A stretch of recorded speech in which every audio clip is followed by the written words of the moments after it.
Výborne to urobil Medin Emini. Košičania sú už v pokutovom území, šanca na úvodný gól, ešte stále trvá, pokračuje. No a Slovan samozrejme bude chcieť na šancu odpovedať a toto vyzerá veľmi nádejne pre Belasích. Výborne loptu zasekol.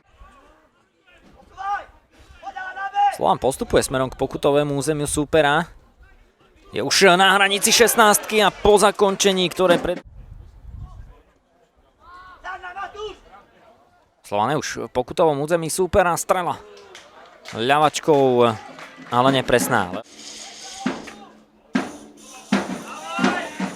A padá prvý gól stretnutia v nadstavenom čase. 40. Bratislava chýba v mládeži v tejto sezóne majstrovský titul v tých najstarších mládežníckych kategóriách. Košičania sú opäť na dostrel brány Slovana Bratislava. Center do pokutového územia, to bola veľká šanca, do ktorej tak Slovan Bratislava vyhral za posledných 10 rokov najvyššiu žiackú súťaž. Trikrát, ale toto bol parádny futbalový.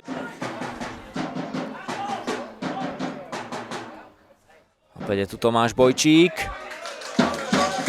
A pokus o individuálne zakončenie. Slovan Bratislava s možnosťou na vyrovnávajúci gól. Dobre zapracoval Lembako Ali po ňom. Slovanisti si však musia pripraviť pozíciu, lopta je v pokutovom území. Posledná akcia zápasu, možnosť na gól. Horná...